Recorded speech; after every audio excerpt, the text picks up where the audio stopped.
You're listening to the ESO Network, your station for all things geek. Hey there, welcome to episode 138 of the Soul Forge podcast.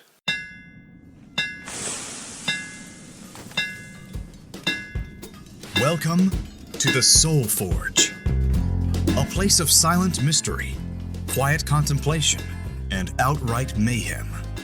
Join your host, Sean Vanderloo, as he guides you through the adventures of living. Together, we'll talk about life and love, sex and dating, joy and heartache, memories and loss, and so much more. Don't worry, it's not nearly as pretentious as it sounds. Get ready for life, the universe, and everything on the Soul Forge.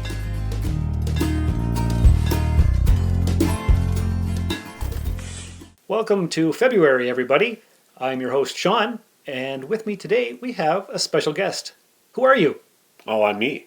You are you. My name is Cory Robin. Hello, Cory Robin. And I recently had 15 minutes of fame. Yes, and that's what we're going to talk about today. So you've been actually listening to the podcast for a little bit. I enjoy listening to you go through some of the ideas and conversations you have because I can relate to a lot of them because life is difficult and sometimes these conversations don't happen. It's true. Yeah. They don't. And so that's what the podcast is all about, talking about the things people don't talk about. That's right. And it's the exact time it takes for me to get from home to work. So usually by the time I get to work, the episode is concluded. I've had my chuckle, a little bit of introspective, and I start my day. Perfect. That's exactly what it's designed for. It's designed for a commute. It's designed to make you think and to make you laugh. And not too long ago, actually, I think I read your feedback on an episode, the one where we were talking about DAS and SAD. DAS.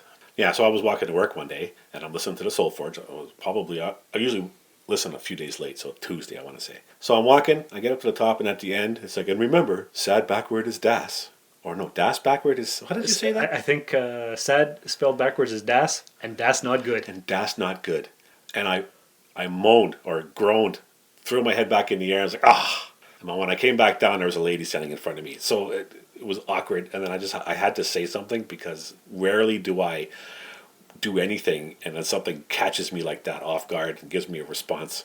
I spent the rest of the day laughing and chuckling at myself that I would do that in a public way on the street. That's a good day right for there.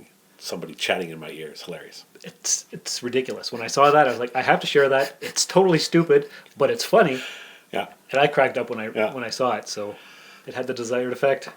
And I believe that you need to, show support every now and again.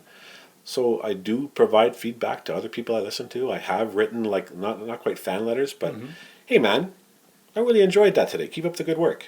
I've said it to other my competition at the politicians. Right. I've said, hey, I really enjoyed the things you were putting out there. Yeah, I'm fighting against you, but at the same time, that was a good comment. And I can tell you, it's appreciated more than you know, because it's rare when I get feedback. And you've given me feedback on both Rusted Robot and Soul Forge. Yeah, I forget what it was for Rusted Robot. I can't remember either, but because it was it was something what Josh was talking about, and I was like, oh yeah, I remember that. But I've also done. I was just thinking about that now. So with my politicians page from last year, I received feedback, and that reinforced many of the things that I was doing. That I wasn't always quite sure of where I was going with some stuff. Mm-hmm. But then I would get a note. I heard you on this thing, or I met you in person. I just wanted to drop a personal line to say, I completely agree with you. And it makes you feel like you're doing something, and you're acknowledged. A little tiny bit of validation. Yeah, just a little bit. And I'm like, oh, okay, well, I'm not the only person to do that with.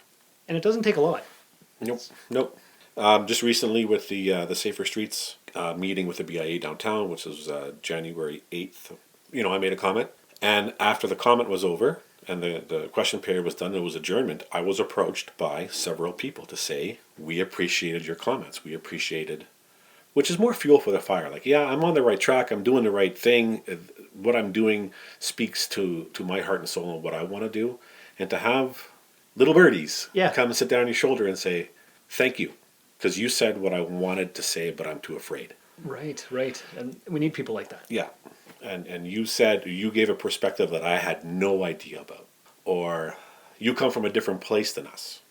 I'm like, well, yeah, I'm not one of Timmins' elite. I didn't wake up into pomp and circumstance in this very small town. So I'm just a regular, everyday, ordinary guy. You need that. You need people like that. It's important. And so the feedback, no matter how small, how does it make you feel? Validated? Is that the word you used? Validate is the word. Encouraged is another word. Oh, yes. And just like thanks. Yeah. Thanks for doing that. Thanks for being there. I got a bunch of emails to various social media, and it really, so one good comment on a post can undo the hurt of 1,000 hating people. It's true. It's true. Because I do a lot of these episodes, and I'm like, I don't know if anybody's going to care. And then I think maybe I should just stop the podcast because I'm just speaking into the void. And then as soon as I think that, an email or a comment will come through, and I'm like, okay, I'm doing the right thing. And it must be the same for you. Yeah. It's am I in the right realm? I've withdrawn from social media because I want to focus my energy on other things and personal building, personal relationship building. Social media is a tool. It's not somewhere I really want to live anymore. It's a time suck. It's like a part-time job sometimes. And you end up comparing yourself to a lot of things. Yeah. And looking at everybody's happy moments. Yeah, I can post happy moments too, but I'd rather enjoy the happy moment and be part of it and create the memory than spend more time promoting said happy moment. Right, you're curating it. I'd instead rather of living it. Yeah, exactly. I'd rather live the moment and take pictures of my memory as opposed to being behind an iPhone taking pictures. I agree with that. Because I go to a concert, I'm not recording it, but I might take a picture or two. Right. Just for my own memory, but I'm going to absorb every little bit of this. But there's a lot of people watching the concert through their iPhone lens. Well, it's great because you're standing there. Yeah. Well, I'm exaggerating a little bit. I've been to like one concert, and it was Weird Al, and it was the greatest concert I've ever seen. When was this? This was the last March for the Ill-Advised Vanity Tour. Okay. Where he played without all the pomp and circumstance, his original hits. Okay. Which was the greatest thing I'm a big Weird Al fan. I went and saw a concert in Aurelia about 4 or 5 years ago.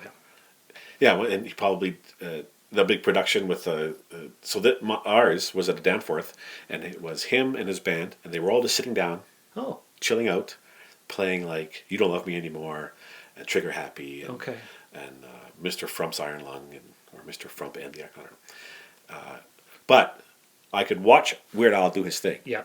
But I could also watch Buddy's iPhone screen, which is a slightly different camera angle. Yeah. And I can also look over here and see Buddy's other iPhone screen. Right. So I could see Weird Al from 3 or 4 different angles with my own eyes. Okay, right on. I did take a couple of pictures. Sure, a few here and there. But you want to enjoy the thing. But I really enjoyed it. And that was actually my first real concert. Really? Yes, I'm deprived of these things. My first real concert was Alanis Morissette in 1996 in, I think, Barry Molson Amphitheater or something. Mm-hmm. She's doing a 25-year anniversary tour of Jake the Little Pill. Yeah. And now the tickets are $500. And I'm not going. Well, it's because we're 25 years older now, and we can afford 25 or 250. Like, I know personally that I can't, but her market probably can. Right. Because we're all in our 40s now. That's right. Well, technically, I'm not 40 yet. Oh, no? I have a few more months. Okay. Yes. So I'm trying not to do that whole, we're in our 40s. But we are.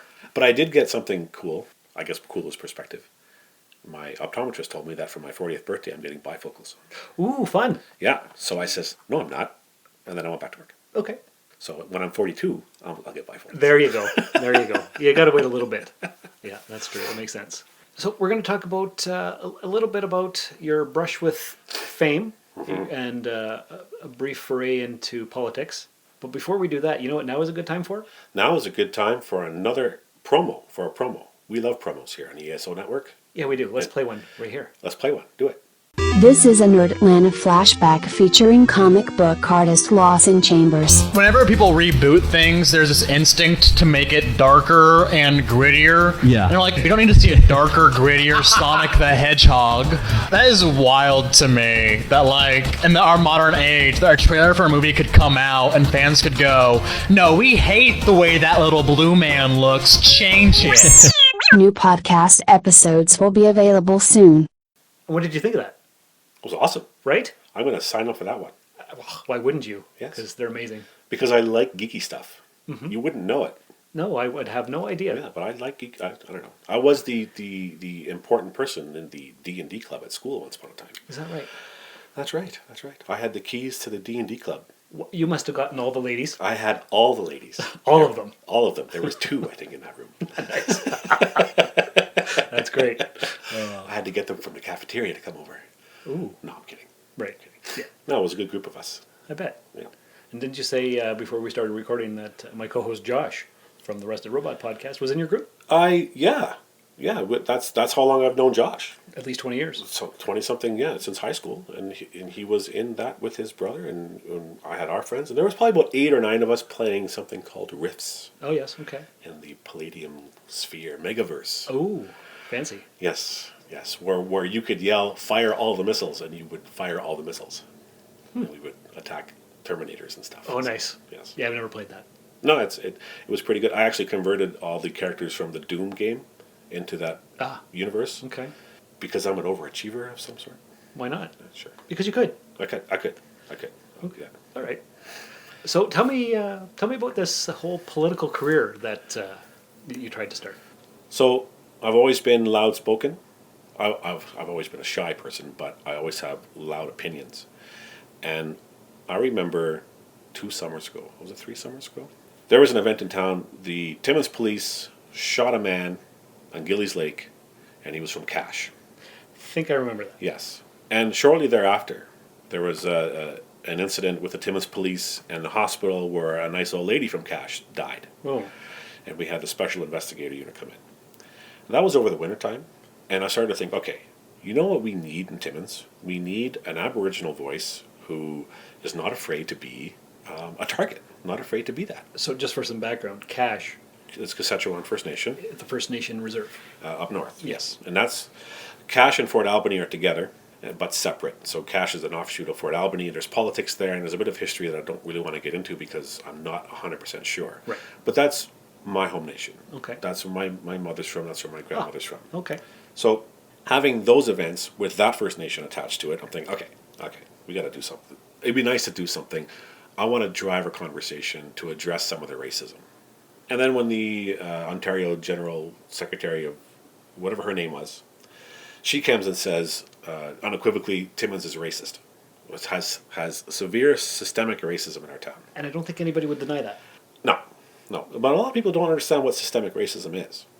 And that's where you've normalized racism to the point where You don't even notice you it? don't even notice. Yeah. And I grew up being part of this, and my stories about my experiences and things like that, I share with other white people, and they're like, that's never happened to me. Oh, that's never happened to you. Oh, that happens to me all the time. So I wanted to be that, but not just on that drum. I wanted to say, I want to represent First Nation interests. I want to be a First Nation on council. I want to have that perspective, and through my job, I'm allowed to go out and be public in the mining sector, be public at the mining shows, and talk. So I've got experience talking. So with that, and with my economic background, I was thinking, what does our current city council look like? And I use the term rock stars. They're a bunch of rock stars. They're a bunch of, why are you even on council? What are you bringing to the table? And they've been there forever. You've been there forever. Yeah. You're in communications. Okay, that's great. You're a teacher. Okay, that's great. You're a retired fireman. Okay, that's great. Can any of you read a financial statement? No? No. Well, there's one. There's a CPA. Joe Campbell's actually a trained financial guy. So I'm thinking, okay, well, why are there no bankers? Why are there no industry professionals? Why are there no government guys representing our city that relies on mining? That's a good question. Why did we spend millions of dollars on a concert? Stars and Thunder. Yeah. Well, I understand the reasoning behind Stars and Thunder. It brought in good tourism dollars. It gave us something in our city to talk about and do, and my kids loved the 8 days of fireworks. But then that was 100 and some % of the city's disposable income. Right. It didn't impact the budget per se, as in the day-to-day operations, but it was the amount of money the councillors can just do whatever they want with. In my home, every 2 weeks I have a bunch of money that I can do whatever I want with, and that's what I'll buy my video games with or whatever like that. But imagine if I took my annual free money and spent it on a concert ticket. Yeah. Like, I'm going to spend the entire year going, oh, I can't buy a beer this weekend or we can't go out, or, oh, the propane tank's empty. Oh, well, it's a good thing we went to that concert. Good thing we saw Alanis Morissette Yeah, for $500 each. Yeah, if me and my fiance went to Alanis Morissette, which would sound really cool, I would not be hosting barbecues at my house for months. No, because that's going to be $1,000 just for tickets on the grass. That's not even the good seats. Plus the gas to get there, the hotel room, the food, all the things. The whole shebang, right? Yeah. So in my arguments and my conversations, I'm like, I like the idea of that kind of stuff, but they're going about it all wrong. And the more I spoke about that, the more people were agreeing with me.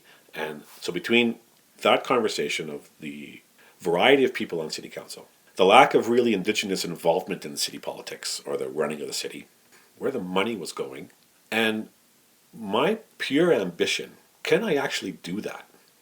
Is this part of my personal mantra of always be better tomorrow than you were today? It's a good motto. And I've been doing that for 15 years now. Decided that every year, every day, I want to be a little bit better, a little bit more trained, a little bit more experienced than I was yesterday. I want to be a better dad than I was yesterday. I want to be a better employee than I was yesterday. I want to be more trained or more educated than I was yesterday. So all of those things together, with this personality of mine that I have, that I was gifted with, that I forged out of fire, so to speak. Okay. I sat there and I was driving home from Matheson. We visited my fiance's parents and we went for supper, and I was driving back. And I was driving and it's coming up, and I looked and says, I think I want to run for council. And she said, okay. just like that. Just like that. Okay. It's good to have support. And it was that was easy. But then she started to challenge me. Why? What are you doing? What's going on? Let's do this. But you're gonna be bathed in fire. And you were. You're gonna come out either shattered or stronger. Because that's how you make a sword. You can't make a strong steel unless you heat it up and reform it. Exactly. Otherwise it'll just shatter the first time you use it. So in a sense, you knew that you were going to be forging your soul. I see what you did there. Right? Not That's bad, nice. eh? I like that. Yeah. That's pretty profound. I'm going to sit and think on that one for a moment. That's very true. Because that's part of the events of your life where you decide where you want to be and how you're going to get there. And some of those things are challenging. Some of those things are hard to get over, hard to get through. And you either come out broken or stronger. Yep, exactly. And I came out of that broken but stronger. Okay, that makes sense. This is Kitty from Jump City Comics, and you're listening to the Soul Forge podcast. Forge your soul. We had spoke about after my 15 minutes of fame, and we got the results. I was sitting at my kitchen table. Because you ran for Ward 5 councillor. I ran for Ward 5 councillor, and there are 4 spots in Ward 5. I thought I'd do pretty good with 4 spots, and one of them was resoundingly disliked. So I knew he was probably going to be going, and I was hoping to take his spot. What I didn't expect was to lose half of them and get 2 new people in. I was hoping to be one of those 2 new people, but it didn't work out. I was number 5, and they needed 4. Ouch. And I was short by 2. You lost by 2 votes. I lost by 2 votes. And I remember the first thing I did was I emailed the city clerk, and I'm like, recount! But I named it better than that. I'm like, I officially request a recount on behalf of them. You were all formal and Blah, official. blah, and yeah. So then I got a note back. I think I got a note back almost right away that we will grant you a recount, but wait for the official response. Of course. And the official response came a few days later. Not bad. And they had to pull all the ballots together. Mm-hmm. They had to organize between me and Andrew Marks to sit down and recount them all. They had to get all the clerks people and their machines back and all these boxes. And It was a big production. it was a hullabaloo there. It Yeah. took 8 hours. And the media was just sitting there over in the corner, and there was they were not allowed to take pictures or report on nothing the whole day. They kept being told, don't do that. But I took pictures because I'm a candidate. Of course. And I could do what I want. Nice. So I remember sitting away in the back, and I took out my phone, and I took a picture. I think like 3 people know about this story. And I took a picture of the 4 of them all lined up. The media. Okay. And the 4 reporters in Timmins. It's like Moose and so on. So I'm sitting next to Mr. Marks. We've already looked at all of the ballots, and our job was to confirm that we agree that these ballots are good. Okay. So if somebody took a strike line through it, it might spoil the ballot. Or if somebody, we needed to just visually inspect, and we did. We looked at them all. At the end of the day, we're like, These are all good. So now we had to sit there and wait for them to feed into the machine for the official count. Of course. So there was like 2 hours of me sitting in the spectator spot. Just sitting there. Just sitting there. And we're talking vodka, we're talking barbecues, we're talking like futures and all kinds of stuff. He's a nice guy. I enjoyed chatting with him. I worked with him at the call center back in the day. Yes, I was there when he was the boss. So we had this nice long chat, and it was a whole day of spending time with him. But there was a spot where I looked over, took my phone out, took a picture of just the media, none of the other stuff that's going on, just the media, and I posted it to my Facebook page. The official... The Robin on Council page. Okay. As this is what I'm doing today. Maybe 30 seconds later, one of them pipes up, "Oh my God, is the CD camera still on?" So they all tried to figure out because they broadcast the meeting. So there's a webcam in the back of the room. Okay, I didn't know that. So they're trying to figure out where this picture comes from. But nobody really, it's on my personal Facebook page. I'm the only one who could do that. Yeah, of course. But there is this panic. It's a view from that angle, not from that angle, but from that section of the room. Right, okay. But not as high up, of them. And they're like, "Is that on? It shouldn't be on. You better check if it's on." So then a phone comes out and the clerk is like, "Oh, it's just no. And I kind of walk over and they're like, "You can't post that. Is that public? Is that on Facebook? Where is that coming from? You can't do that. You can't have this." And I'm watching them have like this little existential meltdown of someone who broke the rule.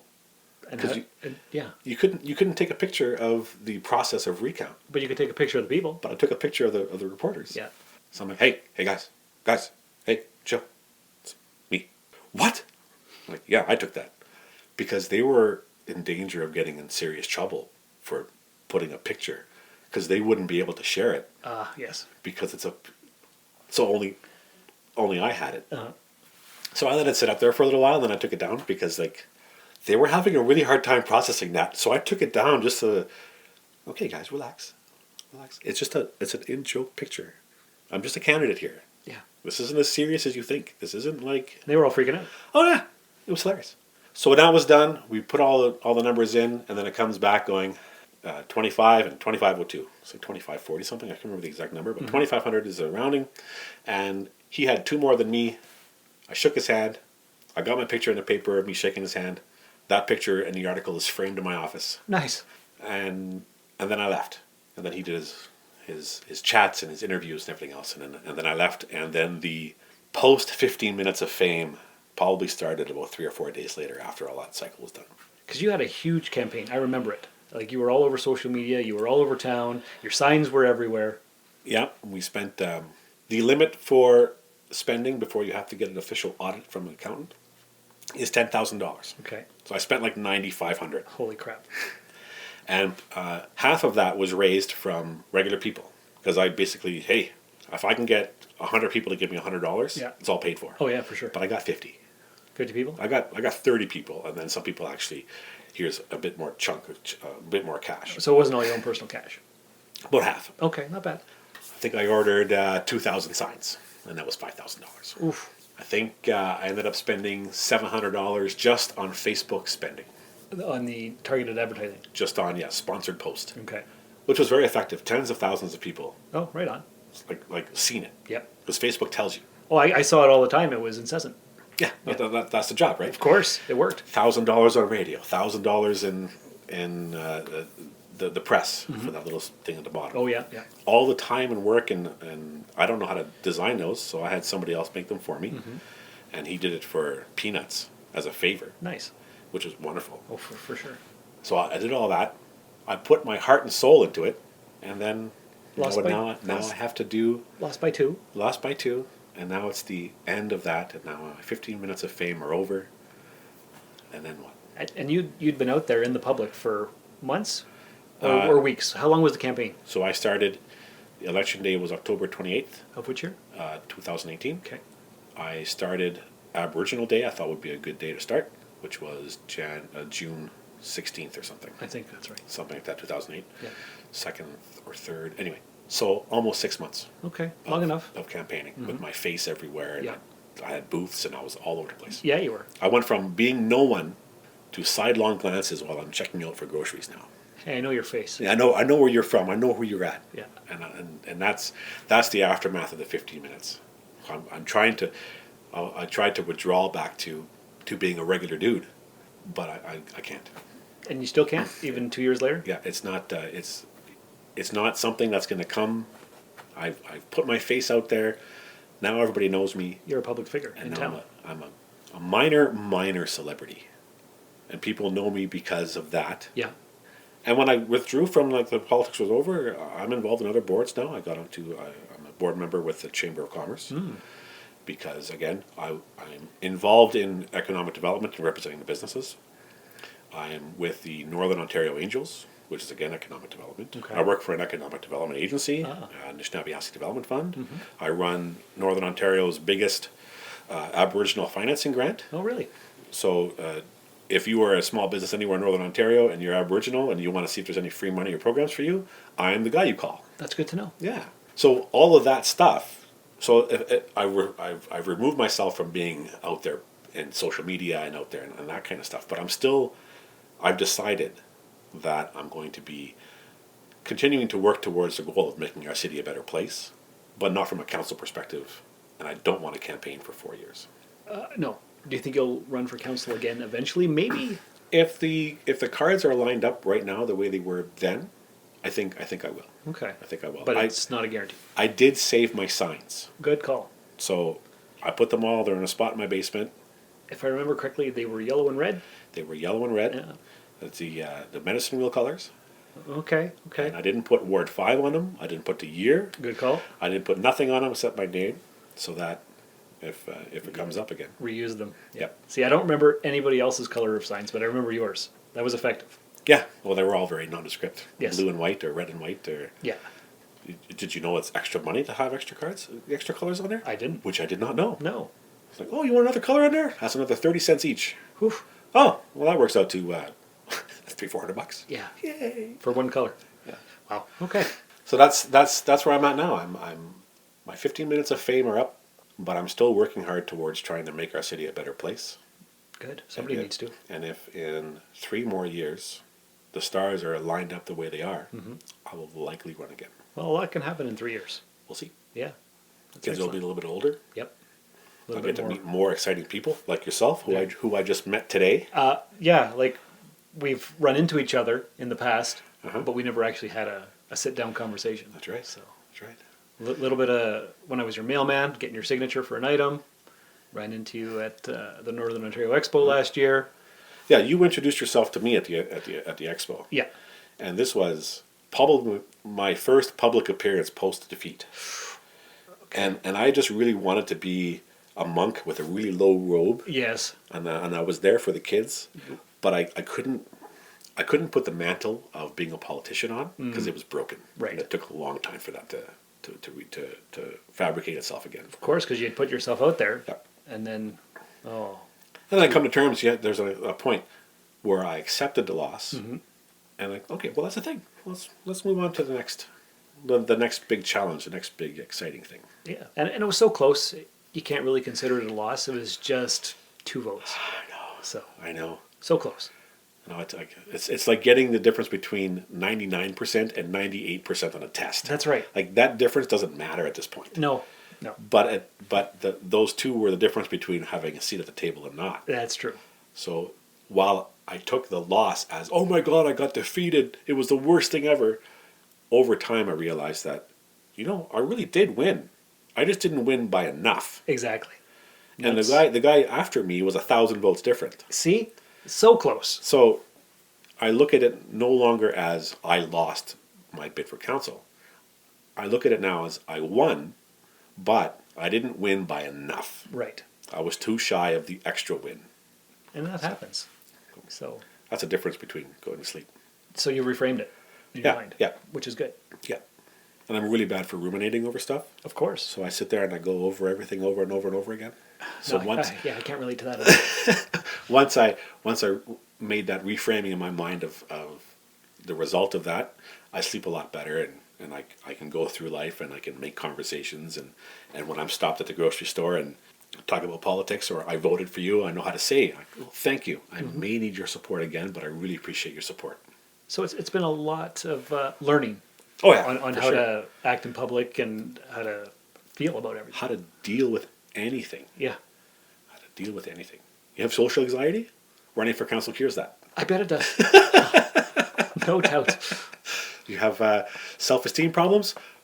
Standing in front of the entire city almost naked might fix that. It might. It might cause other problems. Yes. But that's kind of like you bar everything and then you see where the cards lay in, and all of a sudden it's like, oh, okay, well, what worse could happen?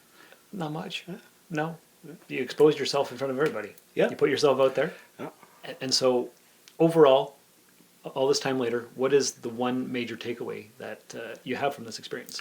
You need to be an open and honest person to yourself and to everybody you talk to, because people will see through your crap. Oh, yeah, they will. Really fast. And if you're lying to yourself, you're never going to get anywhere. True. You got to know who you are, know what your faults are, understand where you are, and be one with yourself before you can do that. Because yeah, if you're misrepresenting yourself as something you're not, people will see it. You're building a flimsy house of cards. Yeah. Yeah, and no, you can't. Yeah. And one good bluster will take it all down. It will. And so that's good for not just politics, that's just for living your life. Absolutely. So I hope our listeners are taking something away from that. Good. Yeah. You should. Definitely. You said you've taken a break from social media, but if somebody wants to follow you on our Twitter or Instagram or any of that stuff, is that something you'd like to share? Well, on Twitter, I am Niborirock, which is my name backwards, Okay. which is from an old video game my buddy made. So it's Niboryoc. Do I post on there?